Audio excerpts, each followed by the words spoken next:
Dieu Tout-Puissant, nous bénissons ta présence encore ce midi.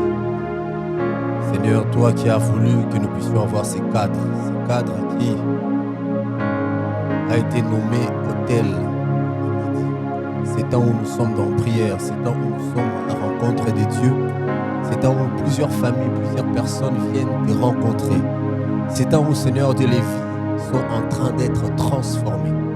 Des temps de transformation, des temps d'impact, des temps où toi tu as décidé de changer la vie de plusieurs. En ce mois de janvier, Seigneur, pour cette première série, Seigneur Dieu, tu nous fais tellement du bien, nous recevons des témoignages de partout de ce que tu fais. Pendant ces 1 heure, puissant en prière, puissant en enseignement avec notre Père, ton serviteur, le prophète Ngawala. Seigneur Dieu, merci encore pour ce que tu fais pour nous. Nous voici encore en ces lieux, nous voici encore être là ce midi. Ce midi, nous sommes venus te rencontrer. C'est pourquoi j'aimerais inviter quelqu'un, chacun de nous, peu importe là où nous sommes, peuple de Dieu, frères, sœurs, papa, maman, jeunes et vieux, que nous puissions tous être concentrés parce qu'il y a quelque chose que Dieu a prévu de faire encore ce midi, quelque chose de bien, quelque chose d'extraordinaire, de fort, une bénédiction, un héritage en termes de bénédiction, un héritage en termes d'enseignement que nous allons recevoir. Mais seulement je voudrais qu'ensemble que nous puissions tous tout d'abord bénir la présence de Dieu, que nous puissions bénir la présence de Dieu, que nous puissions bénir le Dieu du ciel, que nous puissions bénir le Dieu qui nous a amenés en ces lieux, que nous puissions bénir le Dieu qui a voulu que nous puissions être là, le Dieu qui a décidé de faire du bien à quelqu'un. Tu ne sais peut-être pas, mais dans le plan de Dieu, aujourd'hui, c'est prévu qu'il puisse te faire du bien. C'est 23, il a décidé en ce vendredi de te faire du bien. Il a décidé en ce midi de bénir la vie de quelqu'un et de la transformer. Et cette personne-là, c'est toi, Seigneur Dieu Tout-Puissant. Nous te bénissons. Élevons la voix et tous ensemble, là où nous sommes, bénissons la présence de Dieu. Bénissons la présence de Dieu. Bénissons le Dieu qui est avec nous ce midi. Bénissons le Dieu qui a décidé de changer la vie de quelqu'un ce midi. Bénissons la présence de Dieu qui nous amène à vivre des choses terribles, extraordinaires ce midi. Le seul Dieu qui est avec nous, le seul Dieu que nous célébrons. Le Dieu de l'autel de midi, le Dieu de notre Père Francis Ngawala, le Dieu qui a décidé en ce vendredi 23 d'amener quelqu'un quelque part sur le lieu de ton héritage par le couloir de l'enseignement et de la présence de Dieu. Oh, bénissons la prière, bénissons les Seigneurs, bénissons les Seigneurs. Élevons la voix là où nous sommes, frères et sœurs. Élevons la voix là où nous sommes parce qu'il est Dieu, il est fort. Seigneur Dieu, tu es formidable. Seigneur Dieu, nous te bénissons. Seigneur Dieu, nous te disons merci pour ce que tu es.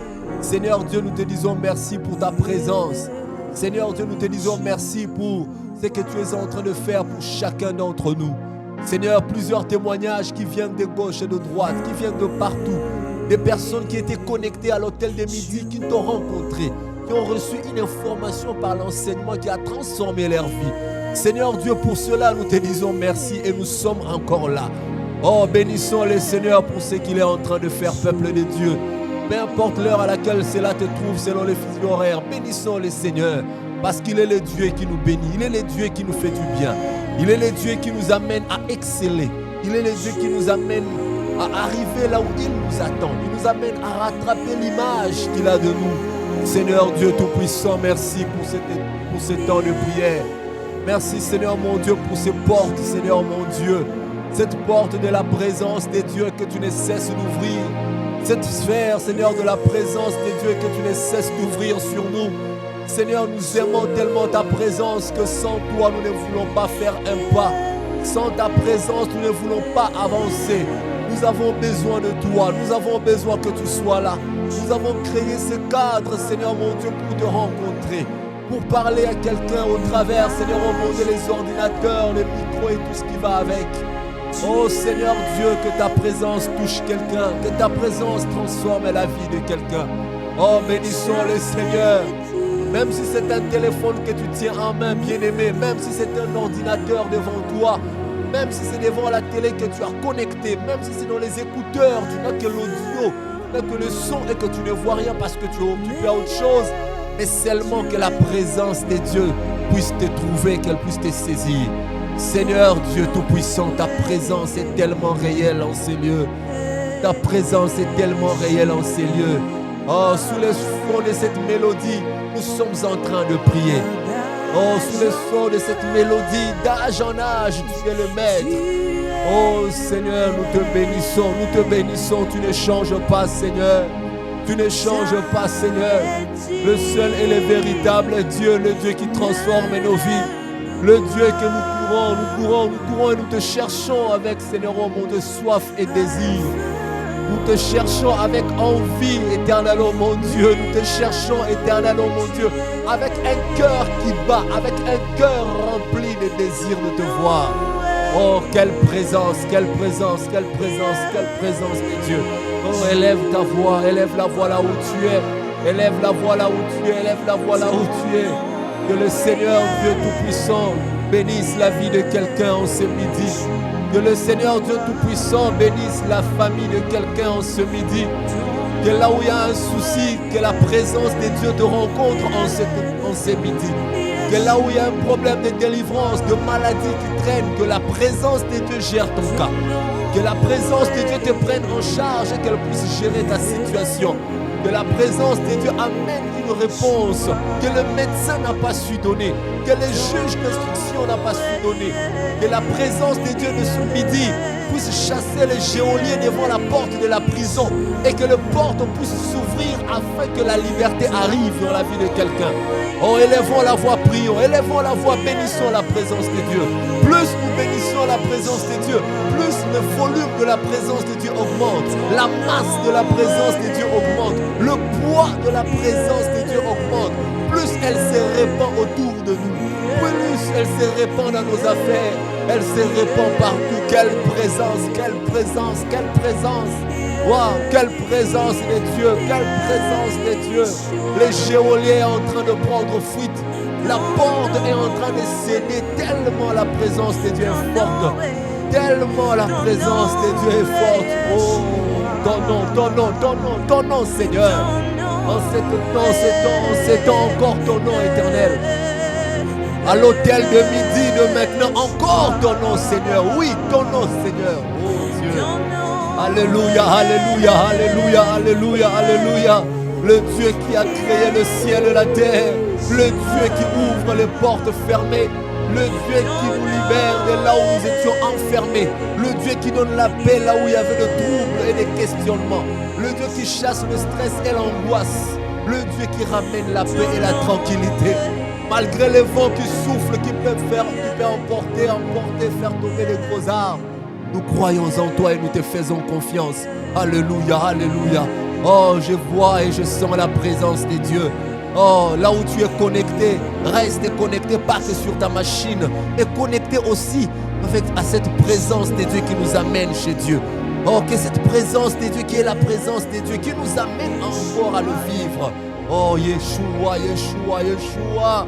Oh, le Dieu Tout-Puissant, le seul et le véritable Dieu qui est là ce midi. Le seul et le véritable Dieu qui est là ce midi.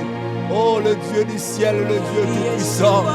Le Dieu Tout-Puissant, le Dieu Tout-Puissant. Même si tu ne comprends pas la langue française, la présence de Dieu est capable de te pénétrer quand même. Même si tu ne comprends pas le lingala ou l'anglais, la présence de Dieu va te pénétrer et elle va arriver là où le problème se trouve. Oh Dieu Tout-Puissant, qui est comme toi? Qui est comme toi?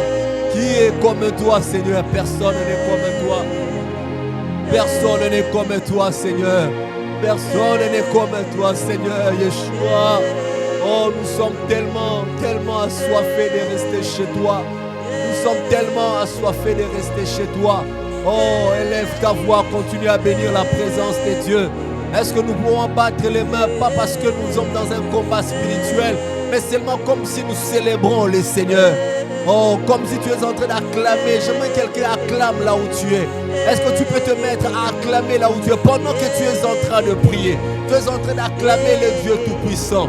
Là où tu te trouves, tu es en train d'acclamer le Dieu Tout-Puissant. Acclamer le Dieu Tout-Puissant. Plus nous acclamons, la présence de Dieu prend encore de la place. Nous acclamons le Dieu qui restaure nos vies. Nous acclamons le Dieu qui est avec nous ce midi.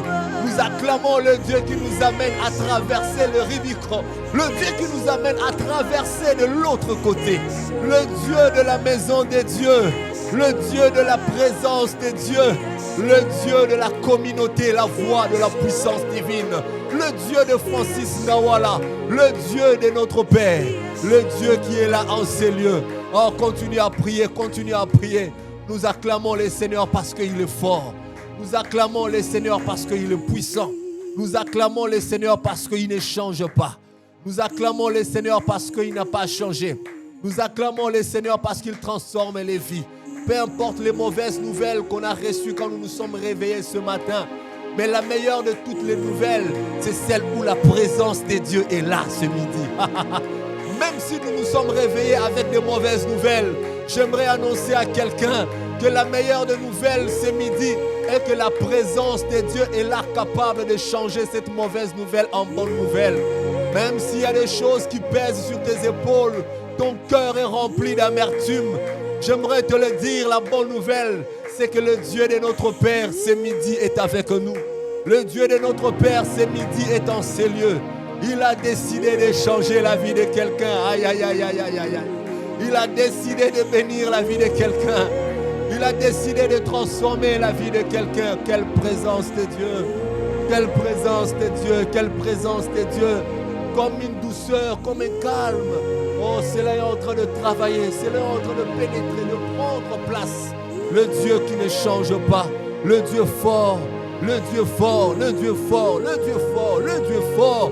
Seigneur Dieu Tout-Puissant, la Bible nous montre plusieurs, Seigneur mon Dieu, qui ont perdu la force, qui ne croyaient plus, qui ne pensaient plus s'en sortir. Mais tu les as libérés, Seigneur, oh mon Dieu, de leurs chaînes. Tu les as affranchis de la fosse au lion. Tu les as libérés de là où ils étaient enfermés quelque part. Sur une terre étrangère, Seigneur mon Dieu. Ils ont quand même dominé. Ils sont devenus des hommes puissants, élevés, mais sur une terre étrangère. Waouh!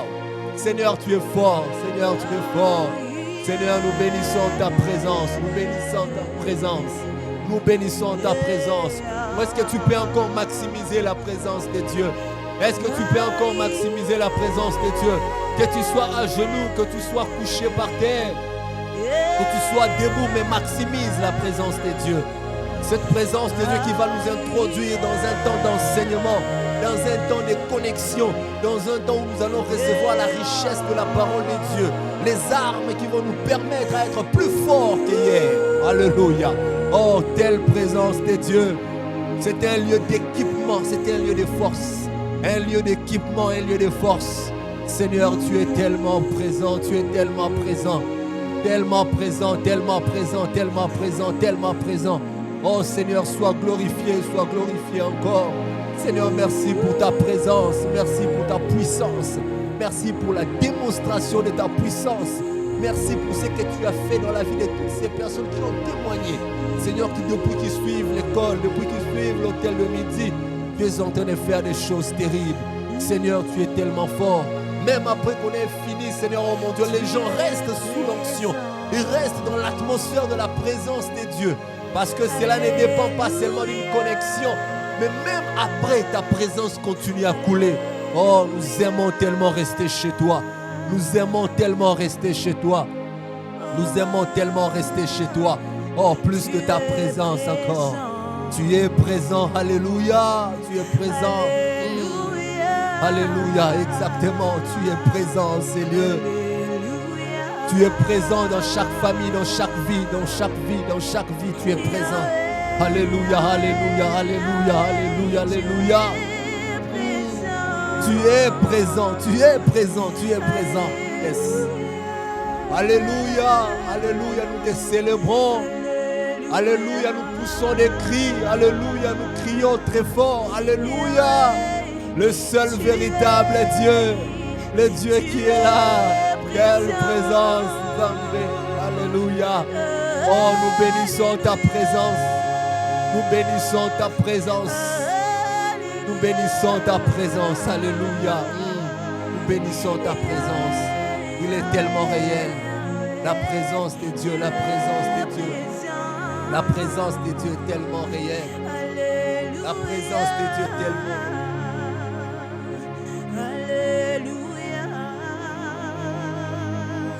ta présence. Shalom, shalom, shalom, shalom, bien-aimés dans le Seigneur.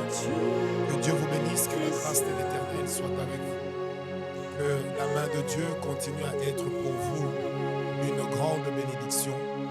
Je suis tellement heureux de pouvoir communier avec vous en ce moment particulier, de pouvoir élever le nom de notre Sauveur, de notre Seigneur Jésus-Christ.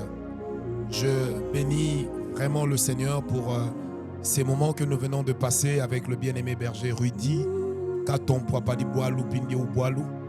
Que le nom de Jésus-Christ soit loué. Et avant que je ne puisse commencer notre thème du jour, j'aimerais que nous puissions encore écouter cette voix angélique qui est en train de nous conduire dans la présence de Dieu.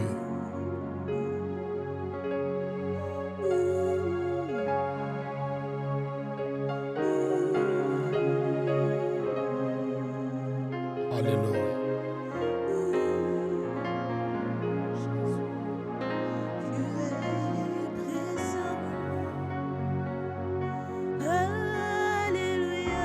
Yes, tu es présent, Seigneur notre Dieu.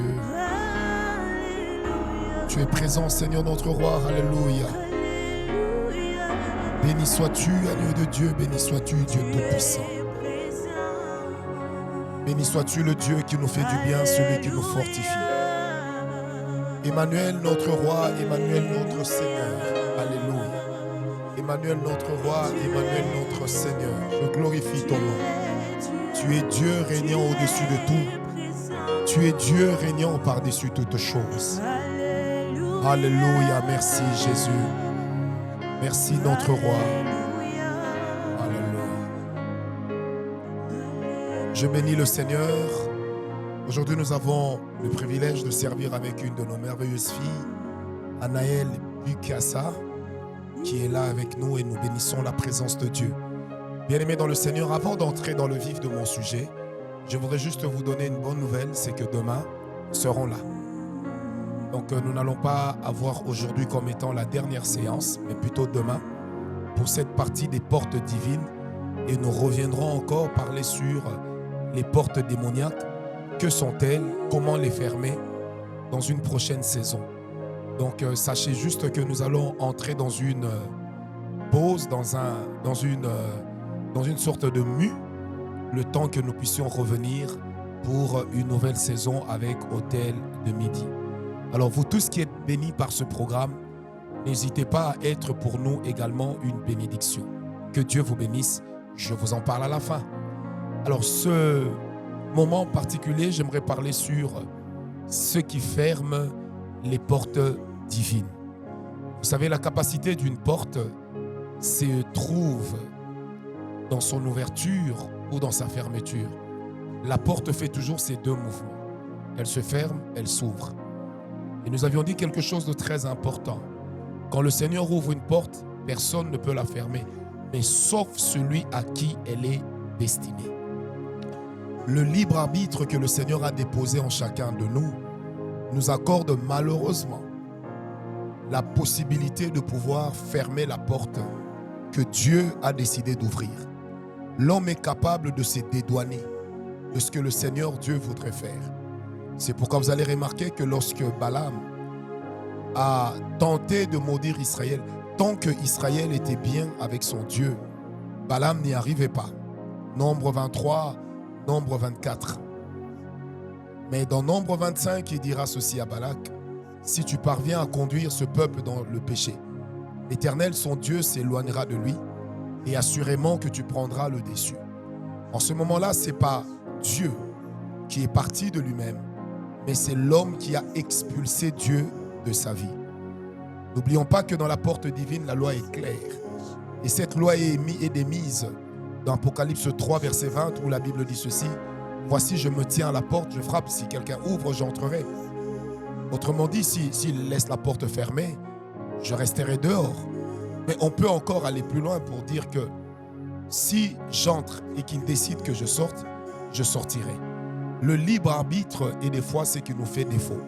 Surtout lorsque nous avons une mauvaise compréhension de la grâce et que nous considérons la grâce comme étant une carte blanche au péché.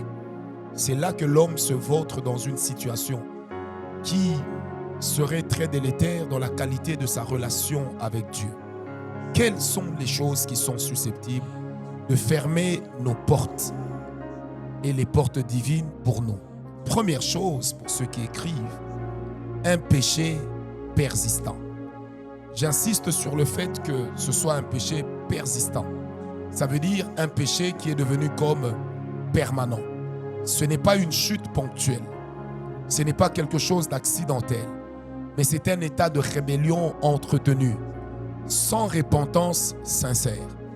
Un péché persistant est à l'image de ce que j'appellerais un péché presque conscient.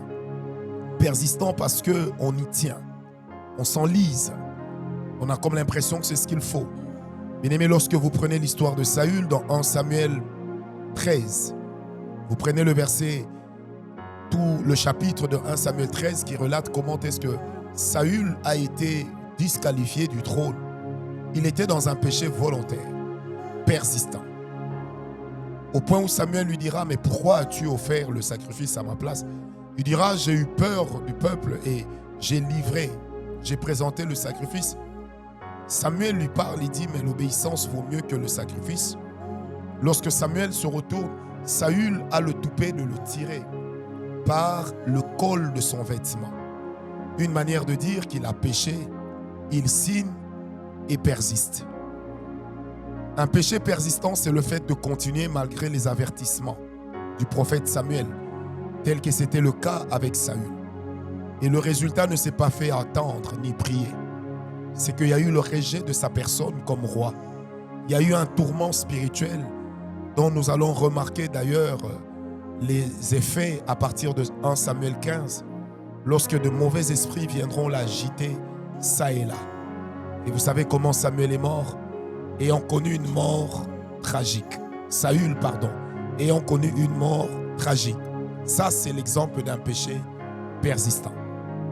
Le deuxième exemple d'un péché persistant dans les Saintes Écritures, c'est Samson. Samson était un homme vivant dans une compromission morale continue. Il avait l'onction, il avait la grâce, il avait le signe extérieur de la consécration. Mais il avait perdu le signe intérieur de l'appartenance à Dieu. C'est pourquoi, comment expliquer un homme rempli d'une onction si extraordinaire, mais se vautrant toujours dans l'impudicité, se vautrant dans l'ivrognerie? Dans Juge 14 jusqu'au chapitre 16, vous prenez ces trois chapitres, Juge 14, Juge 15 et Juge 16, vous allez voir comment Samson était dans une vie de débauche. Assurément, se disait-il, tant que j'ai l'onction, je peux faire ce que je veux. C'est un peu comme aujourd'hui nous voyons avec l'exercice des dons spirituels qui amène certains à penser que le bon exercice du don spirituel pourrait remplacer la sanctification. Mais non, chaque chose a sa valeur, chaque chose dans son couloir et chaque lampadaire dans son arène. Bien-aimés dans le Seigneur, dans la vie de Samson, il y a eu une persistance du péché sexuel, de l'immoralité. Il était immoral, mais Dieu continuait à travailler. Vous allez remarquer que ce bien-aimé, je préfère l'appeler comme ça, ce bien-aimé Samson était dans une léthargie extraordinaire. Vous savez, l'une des choses qui nous amène à demeurer dans ce que j'ai appelé un péché persistant, c'est l'habitude. On ne s'habitue pas à Dieu. Dieu n'est pas une leçon morale, Dieu n'est pas une idéologie. Mais Dieu est Dieu, il est grand, il marche selon ses principes. Ne nous habituons pas à Dieu, sinon nous tombons dans le péché qu'a commis Moïse. Habitué à la verge, lorsque le Seigneur a décidé d'utiliser la voix plutôt que le bâton, Moïse n'a pas suivi. Pourquoi? Parce qu'il était habitué. S'habituer à Dieu revient à dire, je sais comment l'onction coule, je peux faire ce que je veux, mais je sais comment je veux me rattraper. Ne vous habituez pas à Dieu. Dieu n'est pas une philosophie se terminant par isme.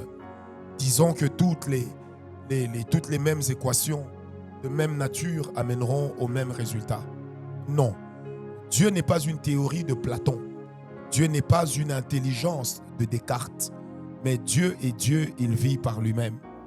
Bien-aimé, vivre constamment dans le péché, malgré l'appel de Dieu, est l'une des choses qui a caractérisé Samson. Et résultat des courses, il a fini par perdre sa force. Il a fini par être humilié. Il est mort en captivité. Même si sa mort a été l'occasion rêvée, une aubaine pour accomplir sa grande mission. Mais il est quand même mort. Il est quand même mort avec ses détracteurs. Le plan de Dieu n'était certainement pas que Samson puisse mourir avec ses détracteurs, avec les ennemis d'Israël, puisqu'il était juge. Et il fallait quand même qu'il y ait, comme pour tous les autres juges, un temps de célébration de la gloire de Dieu, un moment de présentation de l'action de grâce au Seigneur pour tous ses hauts faits, comme le firent avant lui des gens comme Déborah, des gens comme Gédéon. Mais pourquoi est-ce que Samson n'en a pas eu l'opportunité? À cause de l'habitude. S'habituer à Dieu est un véritable talon d'Achille. S'habituer à Dieu, c'est comme marcher avec une épine dans la chaussure. Faites très attention. Bien-aimés dans le Seigneur, un autre exemple, celui-là du reste dans le Nouveau Testament, c'est Judas l'Iscariote.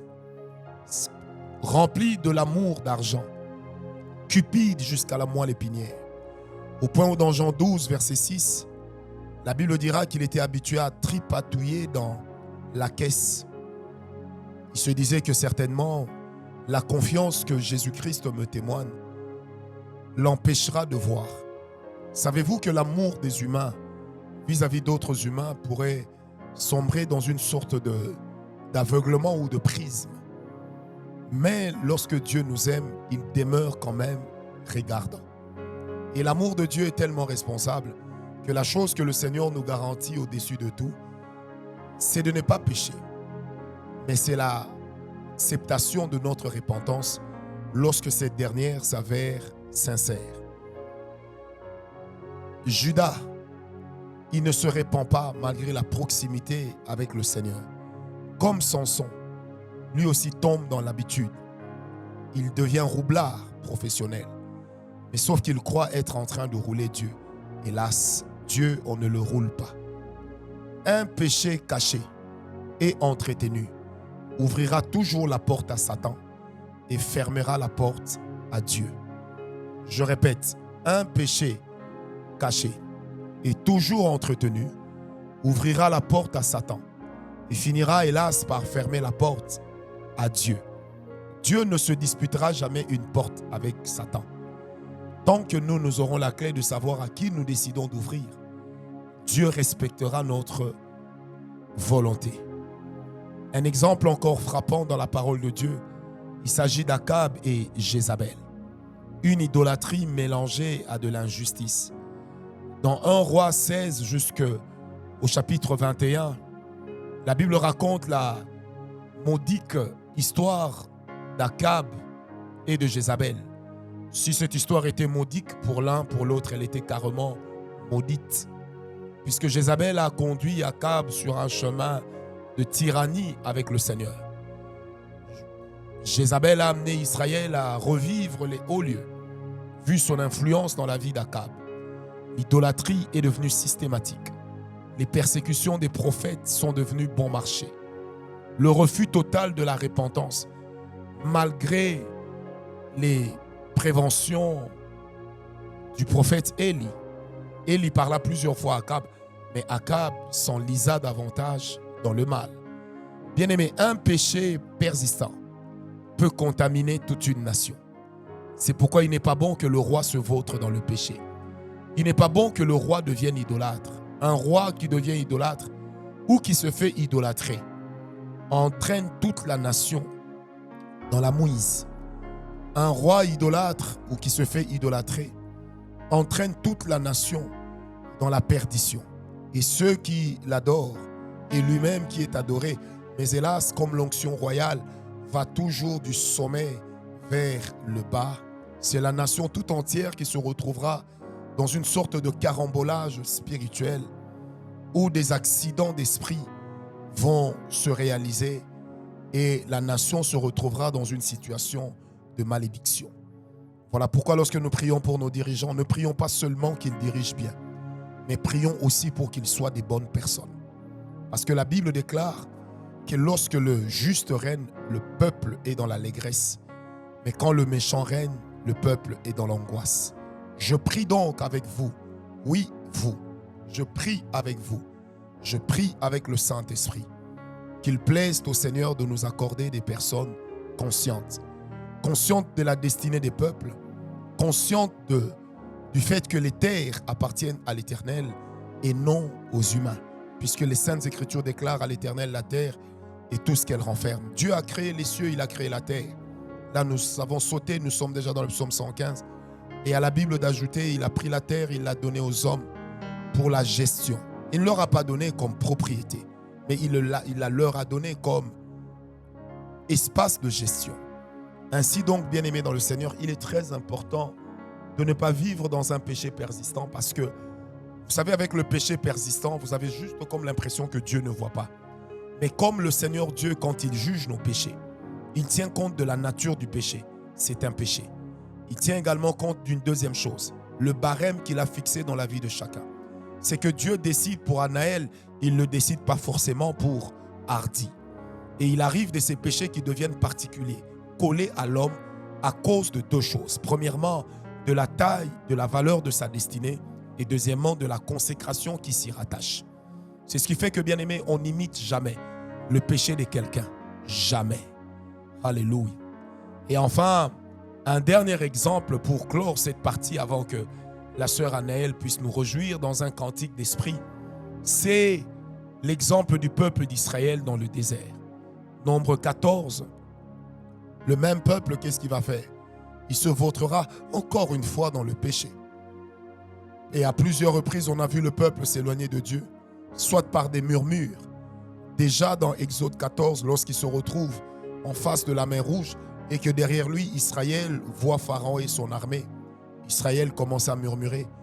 Il oublie les 10 plaies par lesquelles Dieu frappa Israël, puisque 10, c'est également le chiffre de la malédiction suprême. Israël, à plusieurs reprises, murmure contre Dieu. Ils se retrouvent dans le désert, ils n'ont pas à manger, ils murmurent.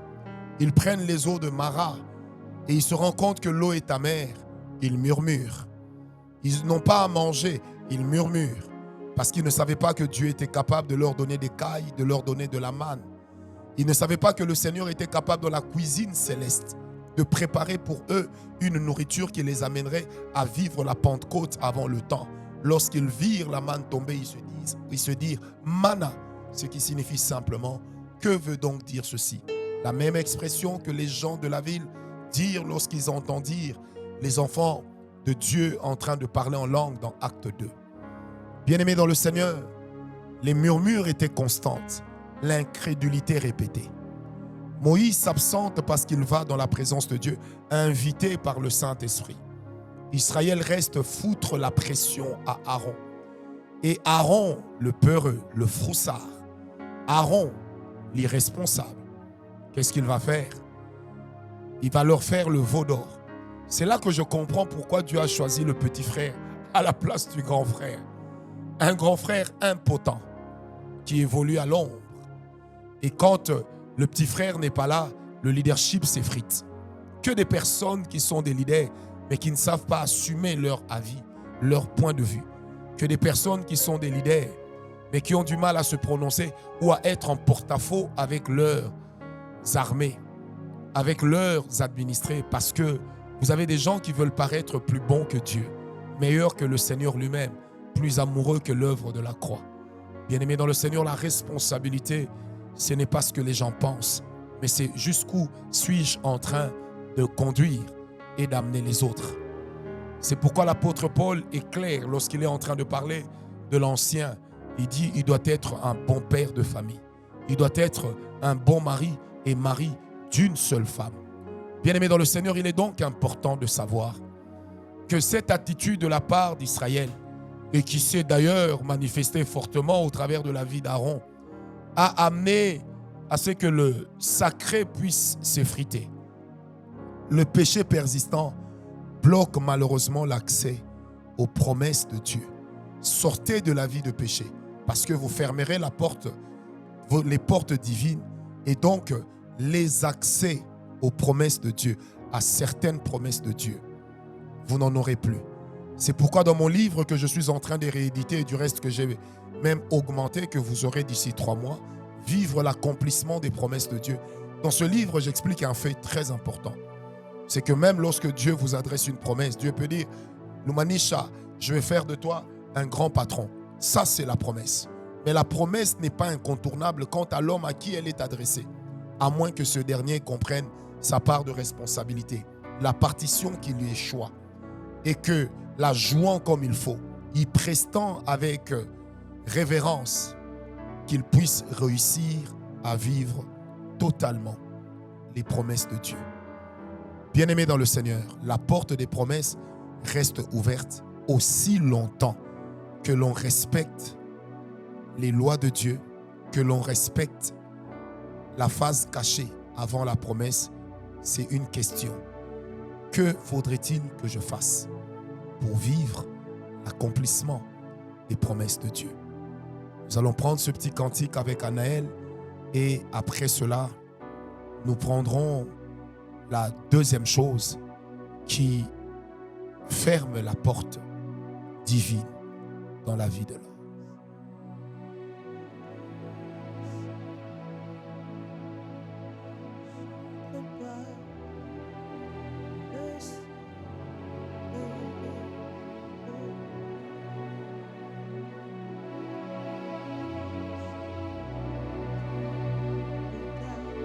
Pendant que ce cantique est en train de jouer, prenons-en le temps, tirons-en le profit pour pouvoir nous repentir d'un péché qui se serait collé à nous par habitude. Dieu n'est pas un ami que nous avons croisé dans la rue.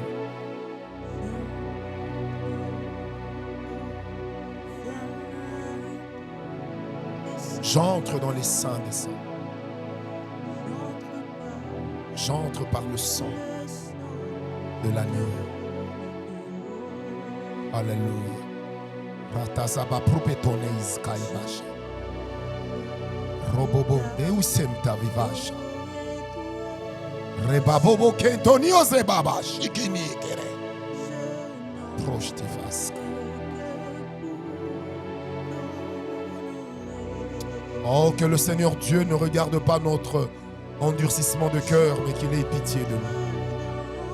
Merci Jésus. Thank you, Lord.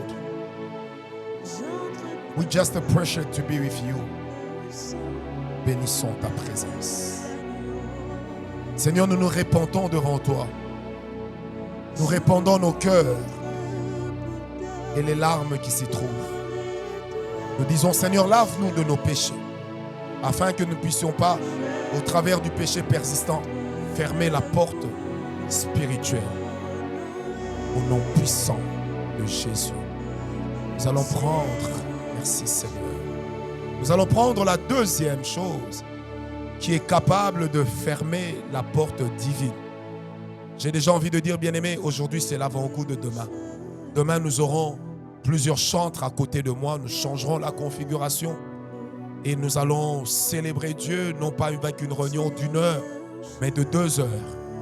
Et nous allons passer un temps fabuleux dans la présence de Dieu et le Seigneur nous fera beaucoup de bien. Deuxième porte, c'est l'orgueil spirituel. Vous savez, lorsque vous ouvrez la porte à l'orgueil spirituel, vous êtes fichu. Dans 2 Samuel 22, verset 28, la Bible dit « Tu sauves le peuple qui s'humilie et de ton regard, tu abaisses les orgueilleux. » Il est très important de savoir que le Seigneur résiste aux orgueilleux. N'est-ce pas Josué? Lorsque le Seigneur Dieu se heurte à l'orgueil, l'orgueil c'est le premier pas vers l'idolâtrie. L'orgueil c'est le premier pas vers l'idolâtrie personnelle. Ça veut dire avec l'orgueil, l'homme tourne son dévolu sur lui-même. L'homme regarde à lui-même comme ayant un potentiel illimité. L'homme, à cause de l'orgueil, a juste comme l'impression que Dieu ne voit pas, que Dieu ne sait pas. L'homme pense de lui-même qu'il est devenu incontournable. Et donc cette très haute opinion de l'homme, l'amenant à vivre au superlatif, chasse la présence de Dieu. Et j'aimerais sans transition prendre le troisième point qui amène à ce que nous puissions fermer la porte divine. C'est la désobéissance volontaire. La désobéissance volontaire. Que des exemples dans la parole de Dieu. Le premier qui me taraude à l'esprit, c'est 1 Samuel 13. Comment est-ce que Saül pécha volontairement? Le deuxième qui me taraude à l'esprit, c'est Aaron. Le peuple m'a mis la pression. J'ai fait le veau d'or. Il savait que Dieu était contre le veau d'or. Mais parce que sa vie valait plus que la présence de Dieu à ses yeux, qu'est-ce qui s'est passé? Il a accepté de pécher volontairement.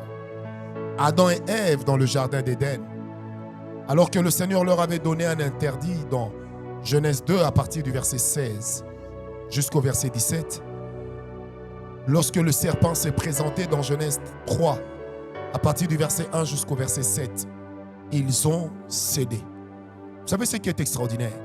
C'est la femme qui a conversé avec le serpent, mais c'est l'homme qui a mangé le fruit en premier. Ça, c'est un péché volontaire. Ça veut dire que quelquefois, la chose qui détruit l'homme, c'est l'incapacité de tenir devant le péché. La sanctification devrait aussi nous amener au sacrifice suprême. C'est pourquoi dans Romains 12, verset 1, la Bible nous demande d'offrir nos corps à Christ comme un sacrifice vivant. Ce qui de notre part sera un culte bon, doux, agréable, parfait que nous rendrons au Dieu des armées. L'ordre de Dieu était clair dans la vie d'Adam et Ève. Tu ne mangeras pas. Et quand il a mangé, la conséquence ne s'est pas fait attendre. C'était la chute de l'homme.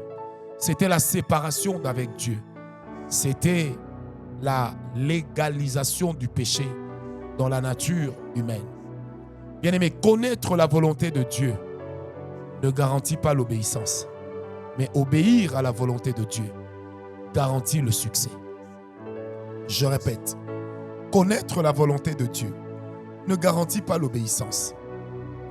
Mais vivre dans l'obéissance garantit le succès et la permanence de la présence de Dieu autour de nous. Qu'est-ce que nous faisons de ce que nous savons de Dieu? Vous savez, le Seigneur n'est pas impressionné par la qualité de notre savoir, par notre capacité de faire tout un récital de ce qui est écrit dans la parole de Dieu. Le Seigneur n'est pas impressionné par le fait que nous soyons capables de retenir les 66 livres de la Bible et de connaître les 40 auteurs des Saintes Écritures. Le Seigneur n'est pas impressionné par notre connaissance de chaque histoire, de chaque livre dans la parole de Dieu. Mais la chose qui intéresse Dieu, c'est de dire, comme il a dit de Job à Satan, « As-tu remarqué mon serviteur Job? Un homme intègre dans toutes ses voies. Il n'y en a pas deux comme lui. » Bien-aimés dans le Seigneur, je prie avec le Saint-Esprit que l'Éternel ôte de nous la désobéissance. Nous qui, entre guillemets, pensons savoir, attention à la main tendue de Ève lorsque le fruit est entre ses mains. Un autre exemple dans la parole de Dieu d'une désobéissance terrible, c'est lorsque Saül décida d'épargner Agag et les Agagites. La chose qui arriva, c'est laquelle, Peter? C'est que lorsqu'il épargna les Agagites, c'est un Agagite qui finit par tuer Saül. Dans la nature du combat spirituel, Anaël, tout ennemi que tu épargnes ne t'épargnera pas lorsqu'il en aura l'occasion. Dans l'esprit des combats spirituels qui reviennent, il est de ces choses, si tu n'en finis pas, dans la saison prochaine, c'est ça qui te finira. Bien-aimé, vous savez, des fois, le combat spirituel ressemble à un dessin animé de Lucky Luke, dans lequel celui qui tire plus vite que son ombre, plus rapidement que son adversaire, remporte la victoire. C'est pourquoi le combat spirituel n'est pas un monde de pitié, ni de compassion, mais c'est un monde d'indolence. Ce sont les indolents qui gagnent. C'est pourquoi, bien-aimé, tu épargnes la vie d'un ennemi spirituel, et bien, sois-en sûr que lui, à son tour, n'épargnera pas ta vie. C'est pourquoi, dans Exode 22, verset 18, la Bible nous dit ceci, et nous le dit d'une manière très claire. Tu ne laisseras pas vivre la sorcière. Et le Seigneur, pour enchérir, va ajouter dans 2 Thessaloniciens 1,6 qu'il est de la justice de Dieu d'affliger ceux qui nous plongent dans l'affliction. Bien-aimés dans le Seigneur et peuple de Dieu, magnifiques serviteurs et servantes de Dieu, apprenons à être indolents dans le combat spirituel. Apprenons à être sans pitié Parce que la pitié n'est pas une arme spirituelle que nous utilisons contre l'ennemi.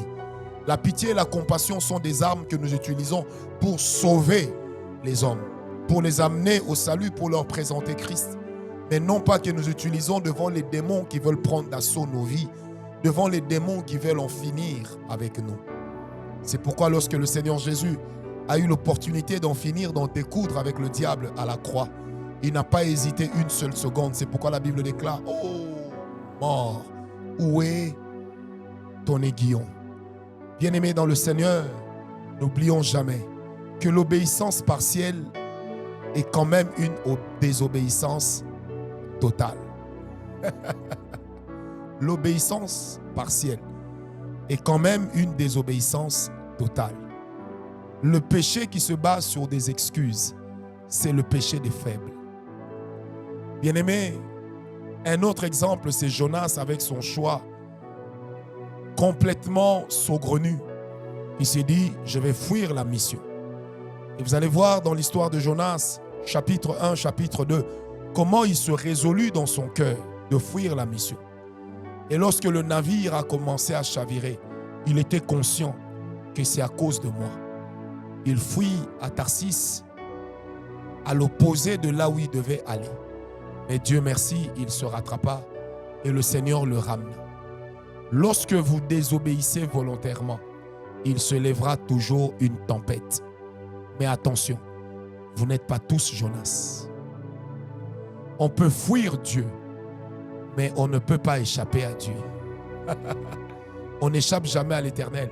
C'est comme ça que le roi David disait: où fuirai-je loin de ta face? Où irai-je loin de toi? Alléluia. Bien-aimés, vous savez, même lorsque les Lévites, les fils d'Aaron, particulièrement Eliou, comment il s'appelait encore, Abiou et Nadab, qui connaissaient ce que Dieu avait dit concernant le parfum, concernant les sacrifices et les offrandes. Mais ils décidèrent volontairement d'amener le feu étranger. Ceux qui suivent notre tranche de bénédiction matinale savent que lorsque nous étions dans Lévitique 10, versets 1 et 2, dans nos méditations que vous allez encore retrouver dans nos groupes de bénédiction matinale, nous en avions parlé. Les deux moururent là, dans la présence de Dieu. Leur assassin n'était pas l'homme, c'était Dieu. Celui qui avait décidé de leur fin, ce n'était pas un bandit de grand chemin. C'était le Seigneur qui fait peser sur eux un jugement. Lorsque le péché devient volontaire, lorsque la désobéissance devient volontaire, on offre un feu étranger et en retour, le jugement devient immédiat. Amen, amen. Bien-aimés, un zèle sans obéissance est quand même dangereux. Et enfin, à ce stade, je prendrai le dernier exemple de David. Dans 2 Samuel 11, il a vu la femme d'Uri, qui s'appelait Bathsheba. Il connaissait la loi de Dieu, mais il décida de prendre cette femme. Et son cœur alla même plus loin. Il décida de faire tuer cet homme. Certains historiens théologiens racontent que Uri devrait probablement avoir été de la famille de David, cousin. C'est ce que certains racontent. Je ne confirme pas. Mais il lui donna la mort à cause d'une femme. Un péché bien ficelé. Une désobéissance bien orchestrée. À un rythme très soutenu. Bien-aimé dans le Seigneur, vous savez ce qui s'est passé? Nathan vint parler à David. David se repentit. Mais les conséquences restèrent. La famille de David se retrouva complètement en compote.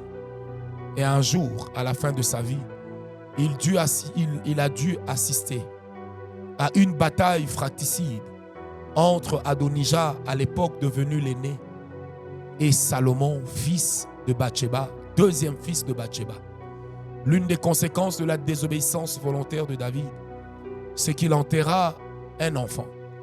Alors que Amnon, lui, mourut déjà dans 2 Samuel 13, tué des mains d'Absalom. Le grand frère de Salomon, de la même mère, mourut aussi. Il perdit 2 enfants à cause d'une désobéissance volontaire. Bien-aimés, nous ne sommes jamais capables de calculer jusqu'où la facture pourrait être salée en cas de désobéissance volontaire. Prenons ce cantique et réfléchissons au sens de notre vie.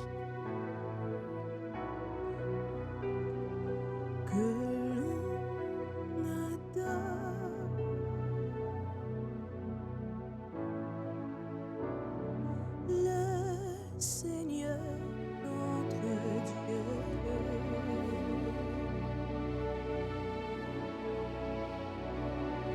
que l'on lui rende Oh, Shebala Kanze Webebrivi. sa louange. Yes.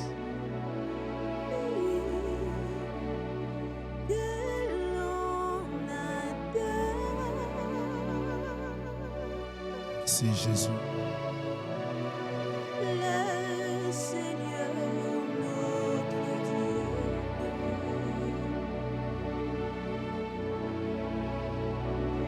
que l'on lui rende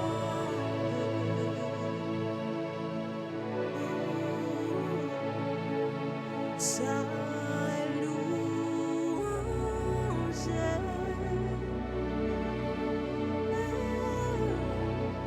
Il créa la terre,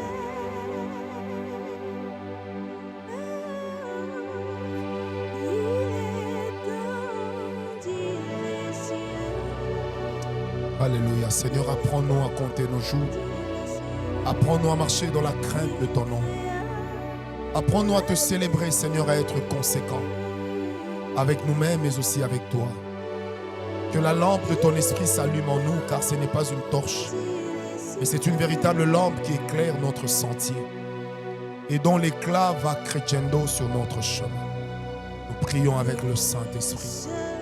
Que la grâce de Dieu soit avec nous en ce moment. Merci Seigneur. Merci Jésus. Merci Jésus. Merci Seigneur. Bien-aimé dans le Seigneur, une désobéissance volontaire. J'allais oublier une histoire rocambolesque dans le Nouveau Testament. Le cas d'Ananias et Saphira. Acte 5, versets 1 à 11. Une histoire qui m'a toujours effrayé. Nous ne sommes pas dans l'ancienne alliance. Nous sommes bel et bien dans la nouvelle alliance.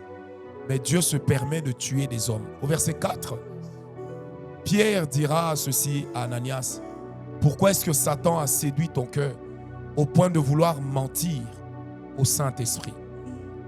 Bien-aimé, c'était une décision volontaire prise en tant que couple. La malédiction est venue. J'ai envie de dire, je ne sais pas pourquoi, ça me taraude l'esprit, Michael. Même quand on est dans un couple, on ne s'entend pas volontairement pour mentir à Dieu. On ne peut pas faire passer les besoins du couple et du foyer avant la loi de Dieu. On ne peut pas se tenir par la main et dire nous ne payerons pas la dîme ce mois parce que nous avons des dettes. On ne peut pas se tenir par la main et dire nous ne ferons pas telle chose qui pourtant est recommandée par Dieu parce que tel ou tel autre pendant du couple ne serait pas d'accord. Qu'est-ce qui s'est passé avec Ananias et Saphira? La mort est venue et c'était une mort subite.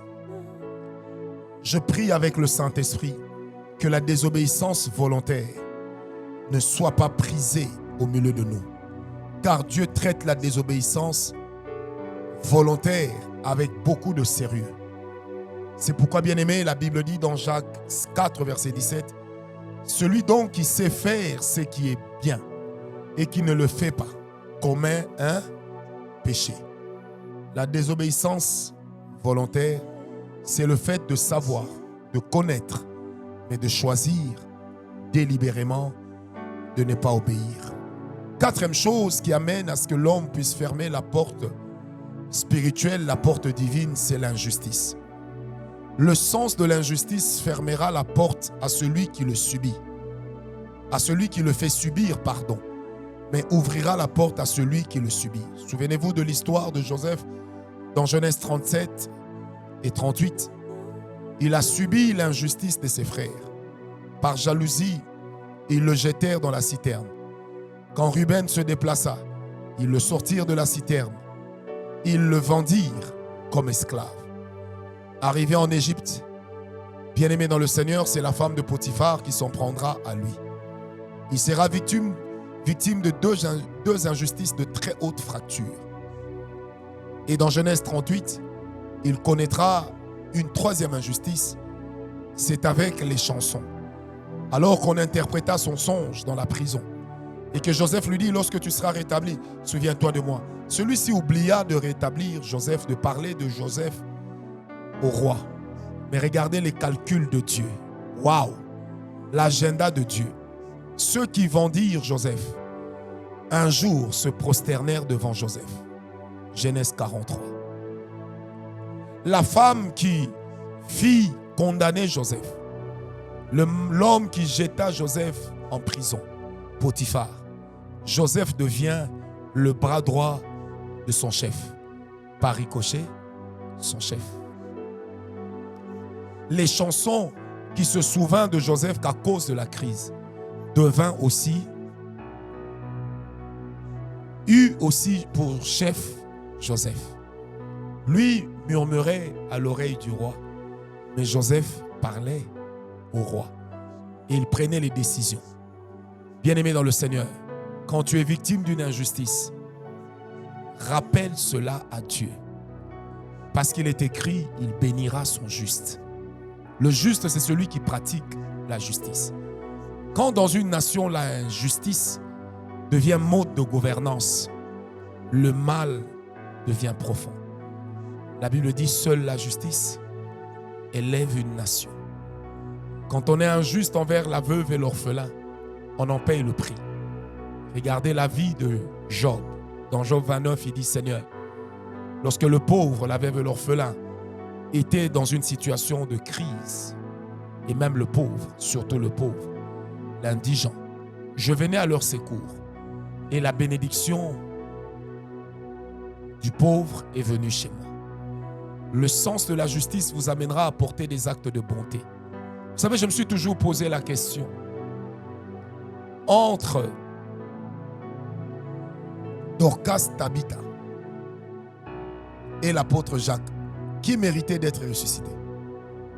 Certainement Jacques, dirons-nous, puisqu'il était l'un des premiers apôtres, puisqu'il était l'un de ceux qu'on appelait les fils de la foudre.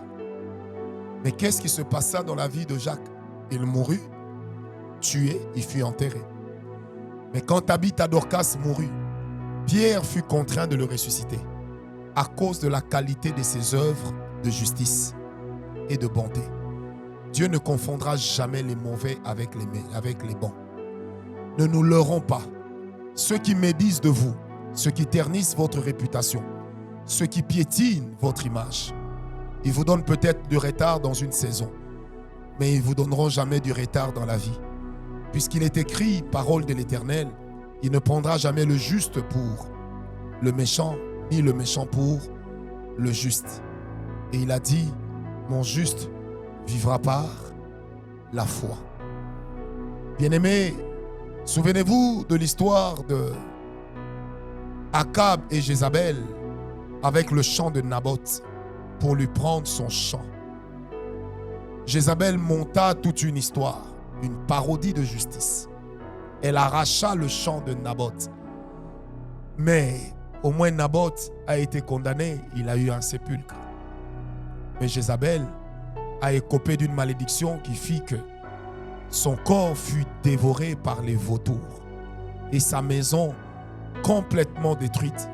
Et comme le dit la prophétie jadis, il ne resta de sa maison que pierre sur pierre. Bien-aimé dans le Seigneur, David et Saül, David n'a rien fait, mais il se retrouve être devenu l'ennemi du roi dans 1 Samuel 18. Le roi le pourchassa. Mais comment Saül mourut? Loin de sa maison. Comment David mourut?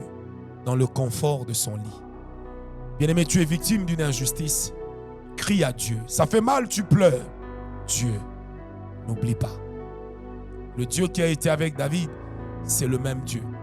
Ne soyons pas justes, comme si la justice était la réponse aux hommes justes. Soyons justes, même devant les méchants. Car notre bénédiction est grande. Et à plusieurs fois dans les Pentateuques, l'Éternel dira à Israël, tu n'utiliseras pas une mesurette trafiquée avec l'étranger ou avec le pauvre, mais tu utiliseras la même unité de mesure. Pourquoi? Parce que Dieu est grand. Regardez le cas de Job.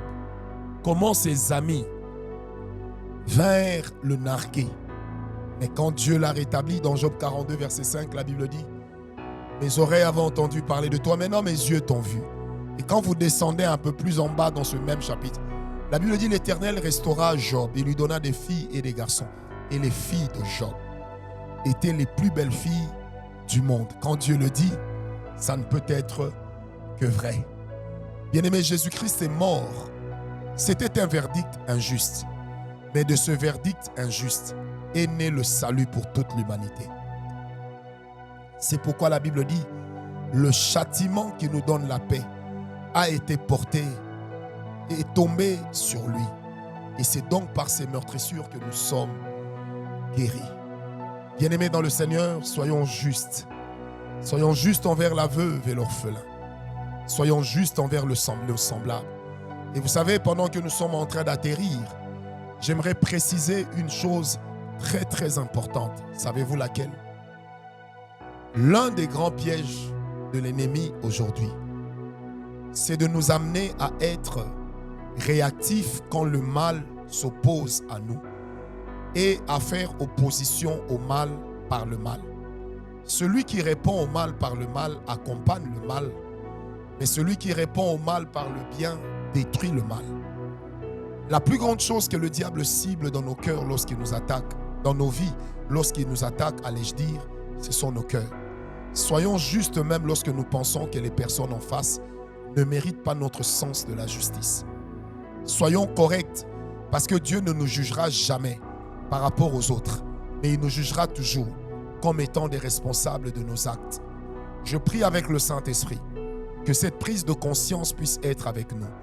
Je prie avec le Saint-Esprit que nous puissions également détruire l'attraction vers l'occulte, l'attraction vers le mal, l'attraction vers le mensonge. Que tout ce qui n'est pas de la nature de Dieu ne puisse pas être partisan de nos vies, ne puisse pas faire partie de nos cœurs, ne puisse pas être une déclinaison de nos âmes. Je prie avec le Saint-Esprit, ô Dieu, que si notre sens de la justice, de la bonté, de l'équité devrait nous amener à la mort par pendaison, à la mort par décapitation ou que sais-je encore, Seigneur, je préfère mourir honteusement avec toi que de vivre orgueilleusement sans toi. Car ma vie éternelle est plus importante que ma vie terrestre. Un jour, je ne serai plus. Mais Seigneur notre Dieu, quand je ne serai plus, je n'aurai que toi comme témoin et je ne serai que devant toi comme juge. Qu'il te plaise, ô Saint-Esprit de Dieu, de pouvoir nous aider à élaguer ces choses qui ne sont pas de nous. Et comme disait le patron, le Seigneur Jésus-Christ, il est bon que l'arbre de nos vies puisse être émondé, que le mal ne puisse pas s'installer, que nous ne puissions pas croquer le péché à pleines dents, que nous ne puissions pas nous vautrer dans le péché. C'est comme si nous étions tombés dans un sable mouvant, nous disant ça va aller, alors que nous sommes en train de couler. Je te prie, ô Dieu des cieux, que ta grâce nous localise en ce moment, que la lumière de l'Esprit éclaire nos âmes, que la lumière de la parole jaillisse en nous, afin que nous puissions fuir le mal, fuir l'impudicité, résister au diable, mais tout en restant attachés à toi. Seigneur Dieu, s'il y aura quelqu'un de juste dans notre environnement, je prie que ce soit mon frère. S'il y aura une personne juste dans son environnement, je prie que ce soit ma soeur. S'il y aura quelqu'un de juste dans mon environnement, s'il te plaît, Père, je prie que ce soit moi. Oh Dieu, je ne veux pas, après avoir prêché aux autres, être écarté. Je ne veux pas, après avoir prêché aux autres, me retrouver moi-même chantre du mal. Seigneur, je prie avec le Saint-Esprit, oh Dieu. Ne m'éloigne pas de toi. N'accepte pas que je m'éloigne de toi. Et lorsque mon cœur est en train de s'éloigner de toi, éclaire mon âme pour que je me souvienne de tes voies. Tu n'es pas le Dieu de la compromission ni de la corruption. Tu es le Dieu véritable et juste, Seigneur. Que des jeunes qui disent j'ai le temps, je peux faire ce qu'ils veulent, mais la mort les emporte dans leur jeunesse. Seigneur, avant que le train du trop tard n'arrive, j'aimerais que le train de la prudence, de la sanctification se gare devant moi. Ouvre sa porte devant moi. Seigneur, je soulève déjà mon pied, prêt à poser mon pas dans cette porte, dans laquelle je pourrais dire, béni soit l'agneau, au travers de laquelle je pourrais dire, loué soit l'agneau. Seigneur, je célèbre ta majesté. Seigneur, je célèbre ta royauté. Seigneur, je célèbre ta grandeur. Qui est comme toi, Dieu des cieux? Qui est comparable à toi, Dieu de l'autel de midi? Et Dieu, le Dieu de nos partenaires. Seigneur, je prie avec le Saint-Esprit en ce moment, ô Dieu. Éclaire notre lanterne, aussi épaisse pouvaient être nos ténèbres. D'épaissis-les, Seigneur, et détruis-les. Tu as dit dans ta parole que les ténèbres ne régneront pas toujours sur le territoire de Zabulon et de Nephtali. Seigneur, en ce moment précis, sur le territoire de Josué, sur le territoire de Michaël, sur le territoire de Sébastien, sur le territoire de Dan, sur le territoire d'Elijah, sur le territoire d'Anaël, sur le territoire de Francis, sur le territoire de Vanessa, sur le territoire de Rudy, sur le territoire de Peter, sur le territoire de Nani. Seigneur, je prie, ô Dieu, que tu d'épaississes les ténèbres jusqu'à les dissiper totalement. Seigneur, nous nous sanctifions nous-mêmes devant toi, Seigneur. Nous nous répentons de nos péchés afin d'avoir part à ta sainteté, afin d'avoir part à l'héritage des saints, afin d'avoir part à l'héritage des élus, afin d'avoir part à l'héritage de l'agneau. Seigneur, je prie avec le Saint-Esprit, ô Dieu, que tu nous voies et que tu nous localises, que tu nous connaisses, Seigneur. Nous ne te demandons pas de nous comprendre, mais nous te demandons juste de nous pardonner, Seigneur. Nous n'avons pas d'excuses, éternel Dieu, pour ce péché qui est venu résider dans nos cœurs. Nous n'avons pas d'excuses, Seigneur. Nous ne voulons pas être des avocats de nos mots, mais nous voulons, Seigneur Dieu, trouver les mots qu'il faut pour que toi, tu nous pardonnes. Seigneur, regarde nos cœurs, ô Dieu. Nous ne voulons pas te persuader de quoi que ce soit, si ce n'est de notre sincérité, si ce n'est de la vérité, Seigneur, de la position de nos cœurs devant toi. Seigneur, apprends-nous à craindre ta personne. Apprends-nous à marcher selon tes voies. Apprends-nous à te célébrer, Dieu d'Israël, le Dieu de la Healing and Prophetic Night, le Dieu qui sera avec nous cette nuit, alors que nous serons dans la célébration de l'agneau, le Dieu qui sera avec nous à Kinshasa et qui touchera même au travers du monde tous ceux qui prieront avec nous, Seigneur. Le Dieu qui guérira les malades, qui guérira les paralytiques, le Dieu qui guérira ceux qui seront atteints de sida, le Dieu qui guérira les enfants atteints d'autisme ou de trisomie 21, le Dieu qui guérira même au travers, Seigneur, de l'Internet. Seigneur, nous bénissons ton nom, toi qui ne souffres d'aucune frontière, toi qui ne souffres d'aucune barrière, Seigneur. Nous ouvrons nos cœurs, Seigneur. Apprends-nous à te servir, apprends-nous à te craindre. Et je prie, Seigneur, pour quelqu'un qui est malade en ce moment. Je réclame sa guérison, car il est écrit dans la parole de notre roi. Tu serviras l'Éternel. Il éloignera la maladie de ta maison. Paix et grâce. Paix et grâce à tous. Que le shalom de Dieu habite abondamment en nous. Que le shalom de Dieu habite dans nos vies. Seigneur, éclaire nos cœurs. Quand nous nous écartons à gauche ou à droite, rappelle-nous que tu es le Dieu de la sainteté. À toi soit l'honneur, à toi soit la gloire. Au siècle des siècles, Dieu des cieux. Dieu d'Itaosa, Dieu d'Aïdi Nabala, Dieu de Francis Ngawala. Oh Rababihe Jejem, Pruze Wapoka, Garnizu Paindere Kaikapo, Ferle Genza Uponaiga, Kincheze Provi Ararias Naij, Keosomi Provipo, Sinte Meniriabo. Seigneur, je te bénis. Regarde nos efforts de sanctification et fais-nous grâce. Fais-nous grâce. Fais-nous grâce. Fais-nous grâce, Jésus. Fais-nous grâce, Yahvé. Fais-nous grâce, Dieu des armées. Fais-nous grâce, Roi des rois. Fais-nous grâce, agneau de Dieu. Fais-nous grâce, Père éternel. Fais-nous grâce, Adonai, Sabaoth. Fais-nous grâce, Seigneur. Où fuirais-je loin de toi? Où irais-je loin de ta face? Toi qui es capable de voir une fourmi noire sur une pierre noire, dans la nuit la plus sombre hivernale. Seigneur, où irais-je sans toi? Où irais-je loin de toi, ô Dieu? Au pôle Nord, je t'y verrai. Au pôle Sud, je t'y trouverai. Dans le désert, Seigneur, je t'y verrai. Et tu n'es pas celui qui a dit dans ta parole que je marcherai avec toi-même dans la vallée de l'ombre de la mort. Seigneur, je bénis ton Saint-Nom. Apprends-moi, Seigneur, à marcher dans tes voies. Apprends-moi, Seigneur, à marcher dans ta sainteté. Apprends-moi, Seigneur, à te servir, Seigneur, avec élégance, ô Dieu. Et mon élégance à moi, Seigneur, n'est pas l'accoutrement, mais c'est d'abord d'avoir un cœur bien disposé. Une âme éternelle, mon Dieu, disponible pour toi. Seigneur, je t'implore, Dieu des cieux, Dieu de Francis Ngawala. Seigneur, ne me compte pas mes torts. Je ne pourrai subsister. Et Seigneur, en ce moment, comme un soldat de garde, Seigneur, qui fait la veille, qui monte la garde la nuit, attends le matin, Seigneur. Ainsi mon âme a soif de toi. Ainsi je m'attends à toi, ô Dieu d'Israël. Seigneur, j'irai où si toi tu n'es pas là? Je ferai quoi si toi tu ne m'accompagnes pas? Le Dieu de la Healing and Prophetic Night. Le Dieu de la voix de la puissance divine. Le Dieu de la maison de Dieu. Seigneur, je te célèbre, ô Dieu. Seigneur, je n'ai pas envie de m'enfuir. Seigneur, si j'aimerais voler ce soir, j'aimerais voler en ce moment quelque chose, donne-moi de m'accaparer de ta sainteté. Donne-moi de m'accaparer de ta sainteté, ô Dieu. Je ne cherche pas la louange comme Satan.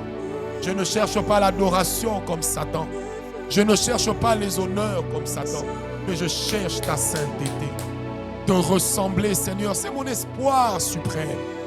Penser, agir, aimer, toujours comme toi. Seigneur, je prie avec le Saint-Esprit. Donne à mon frère, donne à ma soeur, donne à moi, ton esclave volontaire, Francis, d'avoir un cœur pur, un esprit bien disposé.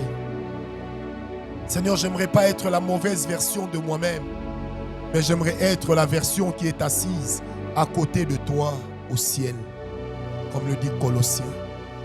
Seigneur Dieu de gloire, je prie avec le Saint-Esprit, ô Dieu. Toi qui m'aides, Éternel, à me sanctifier, car cela n'est pas de mes efforts. Sans l'œuvre de la croix, aucune sanctification. Sans le sang de Jésus, aucune pureté. Sans la conscience de la présence de Dieu, aucune repentance. Ce n'est pas la conscience de l'enfer qui me pousse à la repentance, mais c'est la conscience de ta présence, ô Dieu. Ce n'est pas la peur de l'enfer qui me fait fuir chez toi, mais c'est la réponse à ton amour premier qui m'amène à venir chez toi. Tu es le Dieu, Seigneur vivant, et mon cœur, en ce moment, abonde d'actions de grâce. Mon âme éternelle, mon Dieu, devient comme un livre ouvert, dont l'écriture est celle d'un habile écrivain qui aimerait te dire, je t'aime. Dieu de mon amour, Dieu de mon cœur, je t'aime pour ce que tu feras cette nuit à Healing and Prophetic Night. Je t'aime pour ces délivrances, ces prophéties, pour ces guérisons. Je t'aime pour ta parole. Je t'aime pour la délégation d'autorité. Oh, je sens la grâce de Dieu. Je sens la présence de Dieu. Dévore-moi dans ta présence, ô Dieu. Que ta présence me déchire de l'intérieur comme de l'extérieur. Alors tu me reconstitueras plus que le serpent qui n'a fait la mue. Tu me reconstitueras en toi. J'ai soif de ta présence, divin chef de ma foi. J'ai soif de ta présence, toi, Dieu de ma vie. J'ai soif de ta présence, agneau de Dieu. J'ai envie de dire, je t'aime. Oui, je t'aime, Seigneur. Je t'aime, Jésus. Je t'aime, Jésus. Que le nom de l'Éternel soit glorifié. Nous sentons nos cœurs être dévorés par ton amour. Nous aimons t'aimer. Apprends-nous à t'aimer encore plus. Nous aimons t'aimer. Apprends-nous, Seigneur, à compter davantage sur toi. Nous aimons t'aimer. Apprends-nous à te faire confiance. Oh Jésus. Oh Dieu, c'est toi que mon âme aime. C'est toi que mon cœur aime. Alléluia. Merveilleux Jésus. Toi qui transformes nos cœurs. Toi qui chaque jour nous amènes, Seigneur, à expérimenter ta bonté. Tu nous as aimés le premier, tu ne nous as pas aimés en retour. Tu nous as aimés le premier. Nous ne sommes pas allés toquer à ta porte, tu as toqué à la nôtre parce que tu nous as aimés. Quel Dieu grand, quel Dieu extraordinaire. Quel est ce Dieu qui pouvait quitter le ciel pour venir vers des hommes terrestres, pécheurs de surcroît, charnels par-dessus tout, condamnés, Seigneur Dieu. Et nous n'étions pas condamnés par contumace, mais par défaut. Seigneur, lorsque tu as condamné l'homme dans le jardin, tu l'as fait parce que l'homme était conscient de ses maux, de son mal. Seigneur, je prie avec le Saint-Esprit, oh Dieu, apprends-moi à compter mes pas. Apprends-moi à compter mes jours, oh Dieu. Je ne suis pas éternel dans cette enveloppe dans laquelle je me trouve. Mais Seigneur Dieu, je suis éternel dans mon esprit. Et je voudrais tellement que cet esprit et cette âme puissent passer leur éternité avec toi. Je t'aime, Seigneur. Et voici l'expression de notre amour, Seigneur. C'est que nous décidons de t'acclamer, oh Dieu. Et nous disons merci, Jésus. Merci, Seigneur. Amen.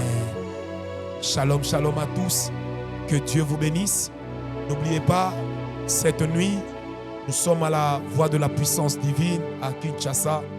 Healing and Prophetic Night. Des moments inoubliables dans la présence de Dieu, submergés dans sa présence. Et n'oubliez pas également que durant tout le mois de février, nous repasserons ces hôtels de midi. Nous les repasserons. Oui, nous les repasserons pour vous permettre de prendre le temps d'adorer, d'apprendre avec le Seigneur. Que Dieu vous bénisse. Je vous retrouve cette nuit à Healing and Prophetic Night. Et je vous retrouve également demain à midi depuis Kinshasa. Nous allons passer un moment fabuleux. Comment retourner la gloire lorsqu'elle était sortie. Que Dieu vous bénisse. Shalom à tous. Paix et grâce.